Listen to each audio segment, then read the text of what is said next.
수년 전 군산에 있는 한국 GM 공장이 문을 닫았죠.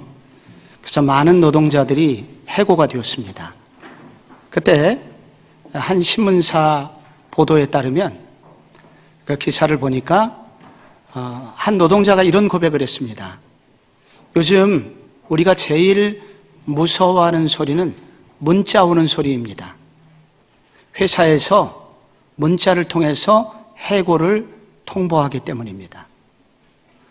그 문자를 받은 한 회사원께서 이런 고백을 연이어 하셨습니다.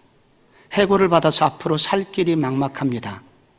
그런데 제가 더욱 비참한 것은 내가 이렇게 자부심을 가지고 목숨처럼 여겼던 이 공장, 이 회사가 나를 언제든지 헌신짝처럼 버릴 수 있다는, 내가 이렇게 쓸모없는 사람이구나 라는 생각 때문에 저는 더욱더 고통스럽습니다 라고 말했습니다. 오늘날 코로나19 때문에 지금 실업급여를 받는 사람이 76만 명으로 늘어났습니다. 서초동의 법원에는 한 달에 1000건 이상 자영업자들이 파산 신청을 하러 오고 있습니다. 이분들이 겪는 고통은 우선 경제적인 고통이고 경제적인 어려움이지만 그것을 넘어 정체성의 혼란, 나는 정말 쓸모없는 사람이구나, 자신의 존재감의 의미를 잃어버리고 사는 사람이 점점 늘어나고 있습니다. 한때 코로나 블루라는 말이 유명했는데 언제부턴가 코로나 블랙이 왔습니다. 아무것도 보이지 않는 사회가 됐다는 것입니다. 이런 파산과 그리고 구조조정의 위기를 당하는 사람들이 점점 늘어나면서 이 코로나 블랙의 그 색깔이 더욱 짙어지고 있는 한국 사회가 되고 있습니다. 오늘 본문 3절에는 이 세상에서 가장 무서운 얼굴이 등장합니다. 그것은 라반의 얼굴에 관한 것입니다. 오늘 3절에 이런 말씀, 2절에 이런 말씀이 나옵니다. 라반의 안색을 본즉 자기에게 대하여 전과 같이 아니하더라. 여러분, 여기 라반은 누구입니까? 야곱의 직장 상사거든요. 그런데 이 직장 상사의 얼굴이 좋지를 않아요. 바로 야곱에게 심각한 이 직업상의 위기가 찾아오고 있었다는 것입니다. 왜 라반의 안색이 변했냐면 1절에 보니까 야곱이 우리 아버지의 소유를 다 빼앗고 우리 아버지의 소유로 말미암아 모든 재물을 모았다 하는지라, 이런 해괴한 소문이, 이런 뒷담화들이 이 하란 땅에 번지고 있었습니다. 실제 야곱은 어떻게 살았는가? 이 40절 말씀에 보면 낮의 더위와 밤의 추위를 가리지 않고서 눈 붙일 겨를도 없이 지냈나이다 라고 자신을 이렇게 고백을 하고 있는데, 야곱이 지나간 20년 세월 동안에 부모를 떠나서, 그래서 부모님이 안 계시기에 라반을 한편으로는 부모처럼, 외삼촌을 부모처럼 섬기면서 자신에게 주어진을 열심히 살아왔는데 난데없는 소문에 휩싸이게 되고, 그리고 직장 상사의 낯빛이 바뀌어지게 되면서 이 야곱의 삶에 갑자기 두려움이 찾아옵니다. 그리고 직장과 재산을 잃어버릴 위기를 만나고 동시에 나는 누구인가? 나는 무엇하는 사람인가? 내 삶은 어떤 의미가 있는가? 꼬리에 꼬리를 무는 질문들이 야곱에게 찾아오고 있는 상황입니다. 여러분, 이런 무서운 소리, 이런 무서운 얼굴은 직장에서만 볼 수 있는 게 아닙니다. 어느 날 갑자기 의사가 난데없는 소리를 할 수가 있습니다. 병원에 입원하셔야 되겠습니다. 남은 시간이 그리 많지 않습니다. 우리는 충격을 받습니다. 또 어느 날 견고해 보이던 거래처에서 연락이 올 수 있습니다. 그만 오셔도 되겠습니다. 혹은 심지어 어느 날 아내나 남편이나 어느 날 자식이 난데없는 이상한 소리를 할 수가 있습니다. 어느 날 무서운 문자나 전화를 받는 날이 올 수 있습니다. 우리 삶을 통째로 되흔드는 그런 위기가 우리 앞에 찾아올 수 있습니다. 회사에서는 구조조정의 위기이고, 그리고 나머지 우리 인생의 구조조정을 당할 그런 위기들이 우리에게 찾아오는 날이 있습니다. 성도는 이런 때 어떻게 반응해야 될까요? 오늘 야곱은 이런 구조조정의 위기를 만났을 때 먼저 약속의 땅으로 돌아가라는 음성을 듣고 방향 전환에 성공합니다. 3절의 말씀에 이런 말씀이 나오죠. 바로 그때 여호와께서 야곱에게 이르시되 내 조상의 땅, 내 족속에게로 돌아가라. 내가 너와 함께 있으리라. 여호와께서 야곱에게 내 조상의 땅으로 돌아가라. 이 땅은 가나안 땅이죠. 이곳으로 돌아가라는 음성을 듣습니다. 그런데 이런 음성은 야곱이 도대체 얼마 만에 들은 음성일까요? 성경을 꼼꼼히 읽어보면 이런 하나님의 직접적인 음성을 들은 것은 20년 만의 일입니다. 20년 전에 바로 베델에서 첫 번째 노숙하던 그 밤에, 그 외로움과 처절한 고난의 시기에 그때 13절에 또 본즉 여호와께서 그 위에 서서 이르시되 나는 아브라함의 하나님이고 이삭의 하나님이다. 내가 너와 함께 할 것이다. 20년 전에 들었습니다. 그런데 그동안은 이런 하나님의 음성을 듣지 못했습니다.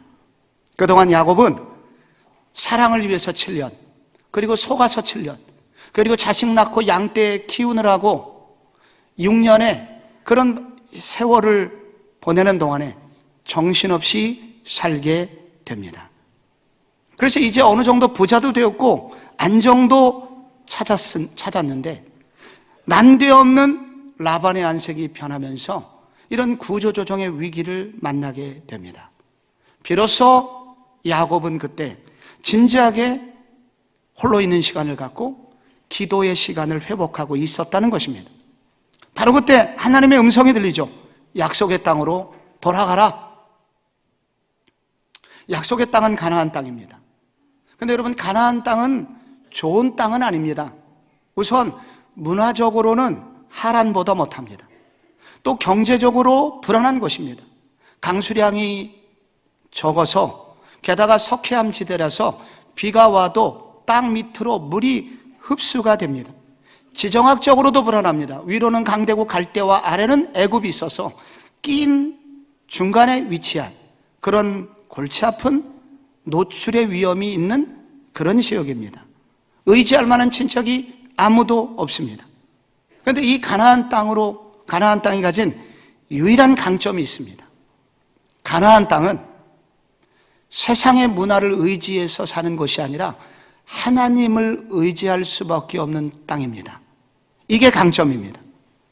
겉으로는 많은 약점이 있지만은 이 땅에서 하나님을 의지하고 살게 되면은 젖과 꿀이 흐르는 땅이 됩니다.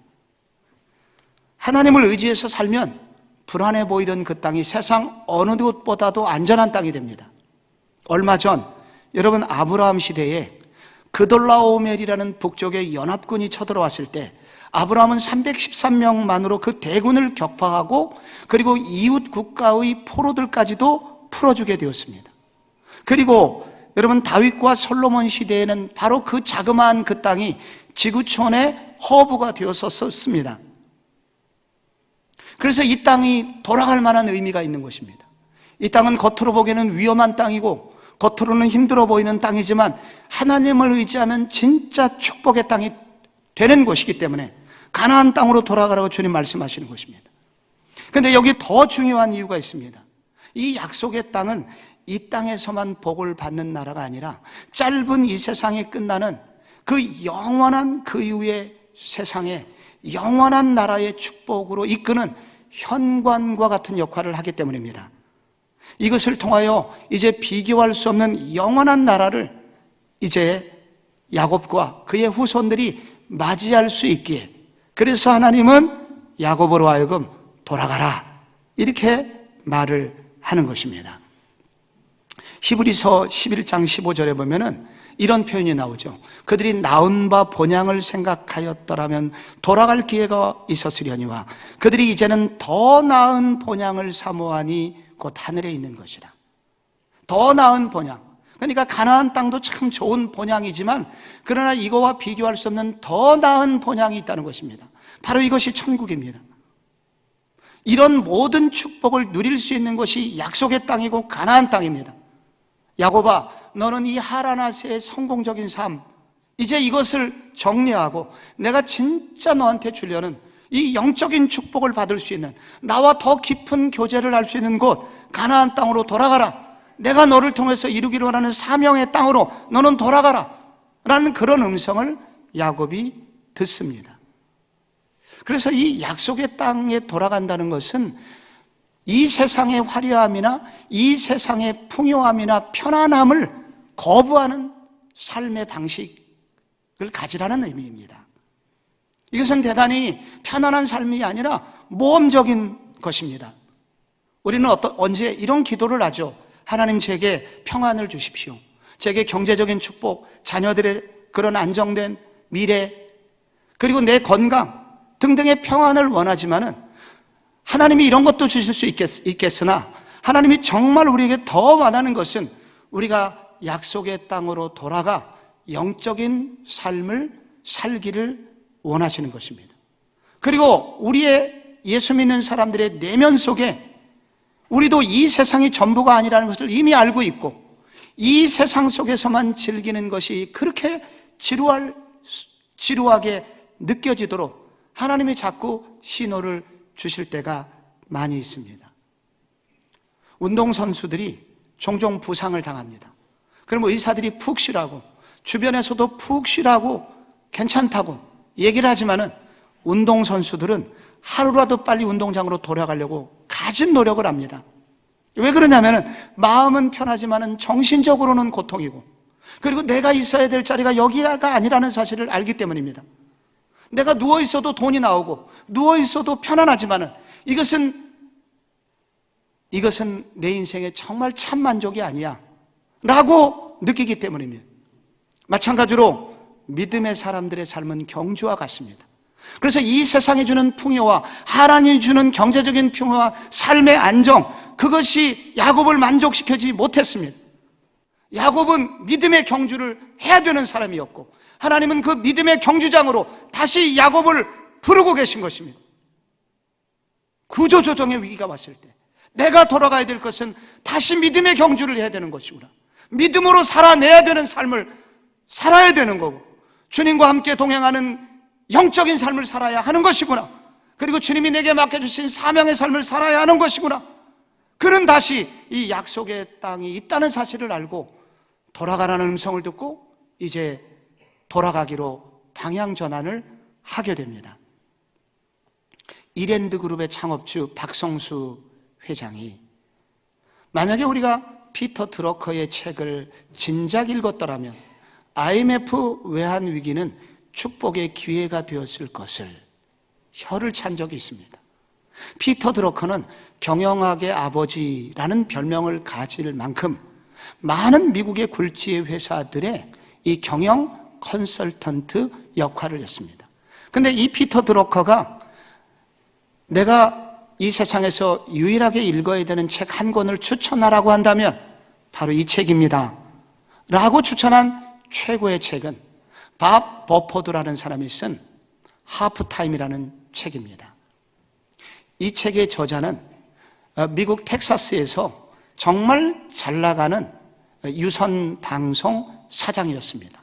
모든 것이 완벽했던 사람입니다. 교회도 다녔습니다. 그런데 이 사람이 어느 날 24세 된 이 아버지가 보기에 그 아들의 별명을 영웅이라고 지을 만큼 영웅 같은 삶을 산 모든 면에서 완벽한 24살 된 아들이 이 헤엄을 치다가 익사당하여 죽게 됩니다. 얼마나 아팠겠습니까? 너무 고통스러운 시간이 있었었죠. 그런데 그 고통의 시간을 보내면서 이 버퍼드라는 사람이 몇 가지 분명한 것을 깨닫게 됩니다. 아, 우리 모두는 천국을 향하여 걸어가는 나그네구나. 그리고 나는 주인이 아니라 청직이구나. 그래서 내가 외적으로 성공적인 삶보다는 의미 있는 인생을 살아야 되겠구나 하는 것들을 그가 깨닫게 된 이후에 그런 많은 강연과 그런 많은 투자를 통해서 사람들을 가르치고 그리고 사람들을 일깨우고 그래서 많은 미국의 회사 사장들과 그리고 교회 지도자들을 일깨우게 됩니다. 그래서 지나간 20, 30년 동안 정말로 미국 사회에 정말 아름다운 영향력을 미친 인물이 됩니다. 그래서 그때 나온 책이 하프타임이라는 책입니다. 전반전이 끝나면 하프타임을 갖죠. 이때 잠깐 쉬면서 감독에게서 작전을 듣게 됩니다. 우리 인생에도 의도적이거나 의도적이지 않게 이렇게 하프타임이 주어질 때가 있다는 것입니다. 그런데 바로 이 하프타임을 어떻게 보내느냐에 따라서 우리의 인생의 후반전의 성패가 좌우된다고 이렇게 말합니다. 이번에 책의 핵심 부분을 한번 보겠습니다. 전반전은 대체로 소란스럽고 분주하고 열광적이다. 하프타임은 소란스러운 시간이 되어서는 안 된다. 변화의 필요를 느끼기 시작할 때 가던 길을 멈추고 골방에 들어가라. 그리고 숨을 죽이라.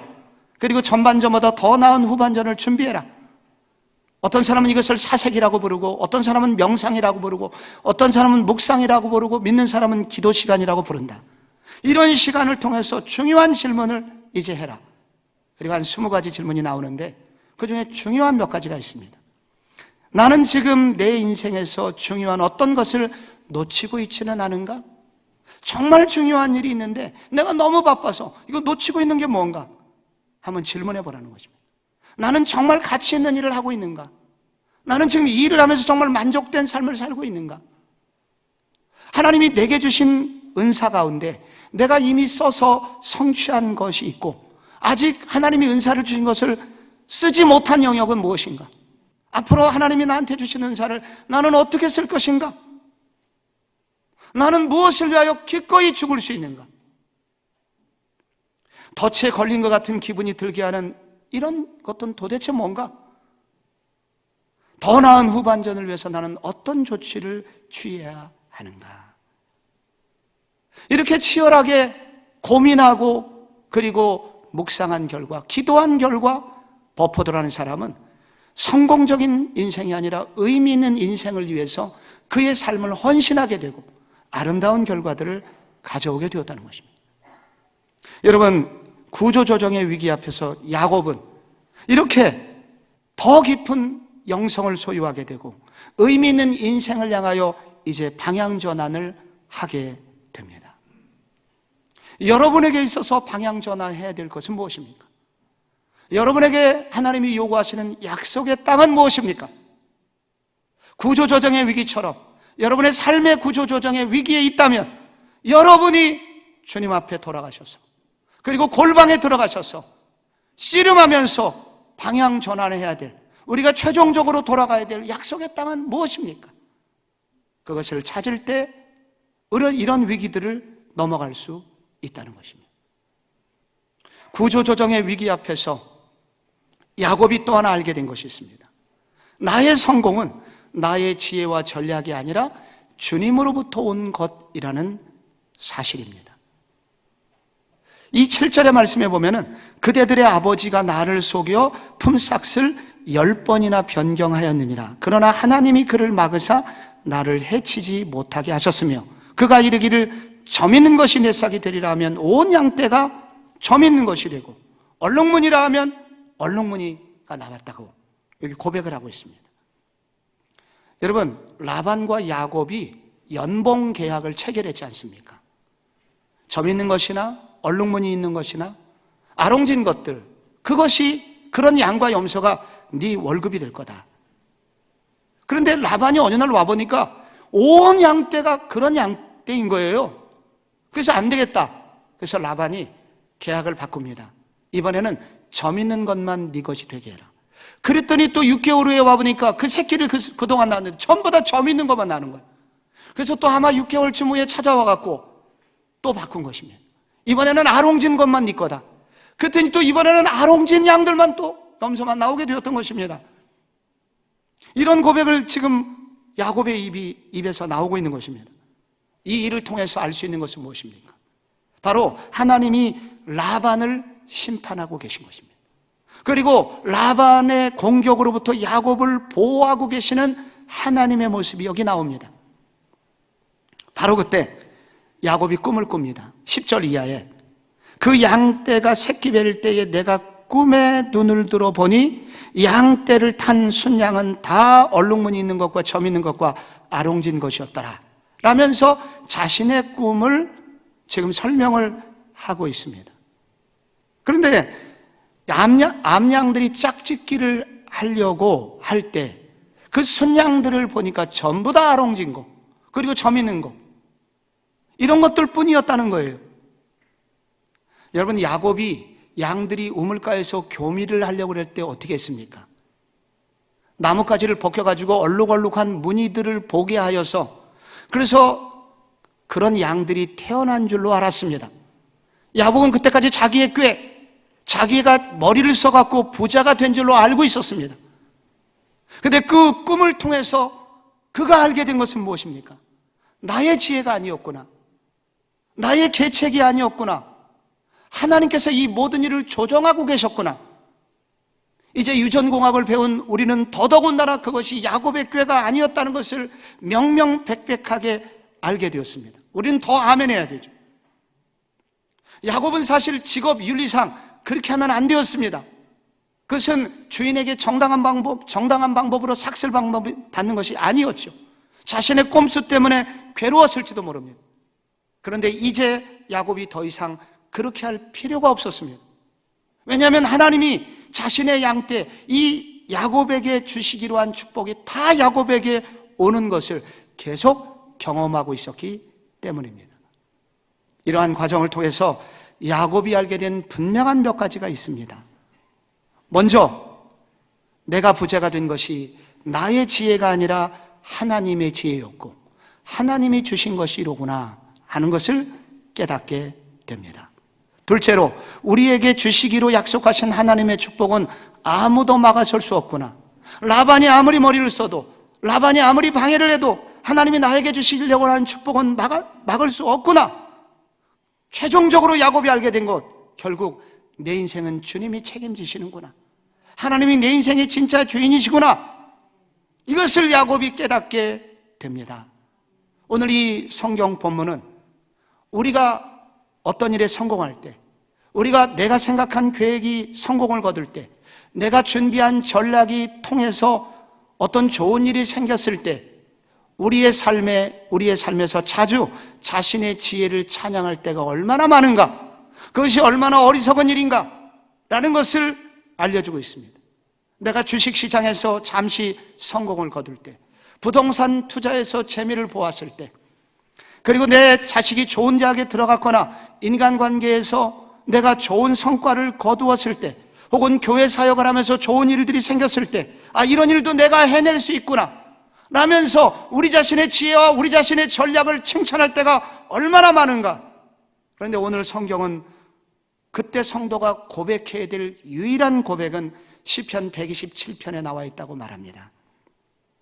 여호와께서 성을 세우지 아니하시면 세우는 자의 수고가 헛되며 여호와께서 성을 지키지 아니하시면 파수꾼의 깨어있음에 헛되도다.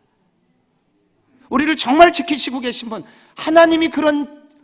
하나님께서 은혜를 주셨기 때문에 그런 지혜와 그런 계책까지도 생길 수 있었던 것이구나. 그리고 그 지혜가 통할 수 있었던 것도 하나님이 만들어주신 은혜였구나 라는 것을 고백해야 된다는 것입니다. 또 하나, 반대로 나의 계획이 실패로 돌아갔을 때 우리는 이전에 가졌던 교만보다도 더 깊은 수렁으로 영적 조울증에 걸린 사람처럼 깊은 나락으로 떨어지면서 자신을 책망하고 후회하고, 그리고 자신을 또 심각한 열등감을 넘어서 자신을 비하하는 사람들도 많이 있습니다. 바로 그러한 순간에 이 말씀은 우리에게 믿음을 가지라고 도전하고 계십니다. 네 꾀를 통해서 네가 성공을 거두지 않은 것처럼 반대로 네 교회가 너를 무너뜨리지, 너의 부족함이 너를 무너뜨리지 못할 것이다. 하나님이 이 부분에 약속을 하고 계신 것입니다. 그래서 바로 우리가 실패를 경험할 때 우리는 이 부분에 대해서 주님의 또 다른 음성을 들어야 됩니다. 마태복음 6장 31절처럼 그러므로 염려하여 이르기를 무엇을 먹을까, 무엇을 마실까, 무엇을 입을까 하지 말라. 이는 다 이방인들이 염려하는 것이다. 너희 하늘 아버지께서는 너희가 이 모든 것이 너에게 있어야 할 줄을 아시느니라. 하나님을 신뢰해라. 여러분, 베드로가 성령을 받은 무리들을 향하여 어느 날 이렇게 고백을 했습니다. 사도행전 2장 36절에 그런즉 이스라엘 온 집은 확실히 알지니 너희가 십자가에 못 박은 이 예수를 하나님이 주와 그리스도가 되게 하셨느니라. 여러분, 유대인들은 예수를 저주받은 자로 만들어서 아무도 예수를 경배하지 못하게 하려고 시도하였습니다. 그래서 생각해낸 것이 십자가였습니다. 십자가 나무에 달린 자마다 저주 아래 있는 자라. 신명기 말씀 때문에 그 예수를 십자가에 못 박아 죽이게 되면은 그는 의인으로 죽는 것도 아니고 순교자가 되는 것도 아니고 저주받아 죽은 자이기 때문에 많은 사람의 손가락질을 받을 것이다 라고 생각하고 유대인들이 죽였는데, 바로 그 십자가를 통해서 바로 하나님께서는 우리의 모든 죄와 저주를 거기에 묻으시고 우리를 영원한 나라로 인도하는 복음의 문을 열게 되십니다. 여기 그래서 하나님의 지혜가 나옵니다. 여기 십자가의 지혜가 나옵니다. 사람들은 예수님을 저주받은 사람으로 만들려고 했지만 하나님은 그 유대인들의 지혜를 역이용하여 예수 그리스도를 가장 축복의 통로로, 그리고 구원의 통로로 그렇게 만들어 변화시켜서 만드셨다고 합니다.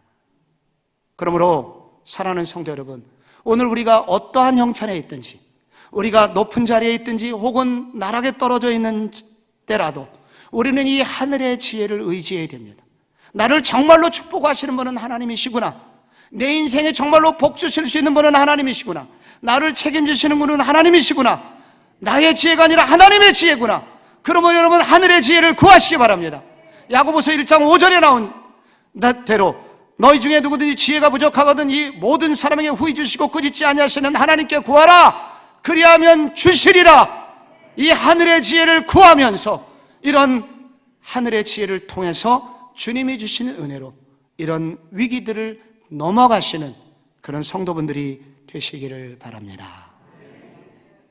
여러분, 이 구조조정의 위기 앞에서 야곱이 했던 구조조정의 위기가 감지될 때 야곱이 했던 또 하나의 지혜가 있습니다. 그것은 사랑하는 사람들의 조언을 구하라는 것입니다. 4절에 야곱이 사람을 보내어 라헬과 레아를 자기 양떼가 있는 들로 불러다가 그대들의 아버지의 안색을 본즉 전과 같이 아니하도다. 야곱이 아내들을 부릅니다. 가족 회의를 소집한 것이죠. 그러면서 그동안 있었던 일을, 자신의 마음의 상태, 자초지정을 다 설명을 합니다. 하나님이 나한테 어떤 복을 주셨고, 그리고 지금 라반이 나를 어떻게 공격하고 있고, 그래서 내가 어떤 마음 상태고 고통스럽다는 얘기와, 그리고 하나님이 나한테 그 약속의 땅으로 돌아가는 음성을 주셨다는 그런 말을 하게 됩니다. 그리고 그들의 의견을 듣게 됩니다. 사실 야곱은 이미 하나님의 음성을 들었기 때문에 가장으로서 명령을 내릴 수 있습니다. 당장 짐을 싸시오. 그러나 야곱은 라헬과 레아에게 명령을 내리지 않고 자신의 아픔을 나누고 그들로부터 의견을 듣습니다. 그때 이 두 여인이 이런 고백을 합니다. 14절부터 라헬과 레아가 그에게 대답하여 이르되 우리가 우리 아버지의 집에서 무슨 분깃이나 유산이 있으리요? 아버지가 우리를 팔고 우리의 돈을 다 먹어버렸으니 아버지가 우리를 외국인처럼 여기는 것이 아닌가? 하나님이 우리 아버지께서 취하여 가신 재물은 우리와 우리 자식의 것이니 이제 하나님이 당신에게 이르신 일을 다 준행하라. 무슨 얘기입니까? 우리는 외국인처럼 되었다, 고아처럼 되었다는 것입니다. 사실 아버지가 그 당시의 풍속에 따르면 이 지창금 중에서 일부는 딸들에게 돌아오도록 써야 되었습니다. 그 지참금이 바로 야곱의 노동력의 대가로 양떼들이 많이 나왔기 때문에 그 양 새끼들이라도 그 딸들에게 돌려주었어야 마땅하지만 아버지 욕심쟁이는 혼자 다 먹어버린 거예요. 그래서 이 두 딸이 느끼는 것은 고아가 되었다는 것입니다. 외국인, 고아처럼 느끼게 되었다는 것입니다. 그리고 고백하기를 하나님이 이 모든 축복을 주셨으니 하나님이 당신에게 이르신 일을 준행하십시오.